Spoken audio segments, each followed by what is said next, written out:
మేలు జరగాలి. కోడలిగా పనికిరావు అన్న మాటలకి ఈ రోజు తలదించుకుంటున్నా అంటూ లావణ్య ప్రెగ్నెన్సీపై ఎమోషనల్ అవుతూ తన తప్పుని రియలైజ్ అవుతూ కనిపించేశారు చిరు గారు. లావణ్య త్రిపాఠి తెలుగులో చేసిన కొన్ని సినిమాలైనప్పటికీ కూడా ఎన్నో హిట్స్ ని అలానే చిరంజీవి చేతుల మీదుగా ఎన్నో అవార్డ్స్ ని దక్కించుకోవడం జరిగింది. ఇటువంటి అమ్మడు హఠాత్తుగా మెగా ఇంటి కోడలు అవుతుంది, వరుణ్ తేజ్ తో ప్రేమలో ఉందన్న విషయం మెగాస్టార్ చిరంజీవికి తెలియడంతో తనైతే ముందుగా ఈ పెళ్లికి ఏమాత్రం అంగీకరించలేదు. అలానే వరుణ్ తేజ్ కి మందలిస్తూ కూడా వచ్చేశారు.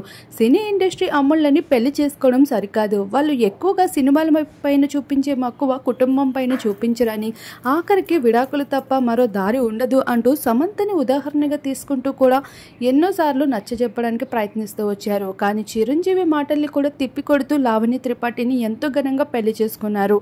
అయితే ఈ పెళ్లిలో ఆమడ దూరాన్ని మెయింటైన్ చేస్తూ కనిపించేశారు మెగాస్టార్ చిరంజీవి. ఆ సమయంలో మనం చూస్తూ వచ్చేసాం, పెళ్లి సమయంలో సైతం ఎంతో దూరంగా ఉంటూ అలానే పెళ్లి సమయంలో మాత్రమే కనిపిస్తూ వెళ్లిపోయిన చిరంజీవి గారి సంఘటనలన్నీ ఇప్పుడు బయటపడుతూ వస్తున్నాయి.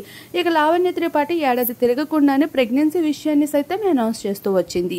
అయితే తన ఫ్యామిలీ ప్లానింగ్ లో ఉండడం వల్ల సినీ ఇండస్ట్రీకి కూడా దూరం అవుతూ మెగా ఇంటి కోడలుగా మాత్రమే తన కెరియర్ ని కొనసాగించుకోవాలని ఫిక్స్ అయిందంట. ఇక నాగబాబు ప్రోత్సాహంతో తన సపోర్ట్ వల్ల ప్రొడ్యూసర్ గా కూడా ఇటీవల ఓటీటీ ప్లాట్ఫామ్స్ లో కనిపిస్తూ వచ్చింది. పెళ్లిన తర్వాత కూడా లావణ్య, అటువంటి లావణ్య అమ్ముడు ప్రెగ్నెంట్ కావడంతో మెగా ఇల్లంతా ఎంతో ఆనందాలతో వెల్లువెత్తుతూ ఉంది.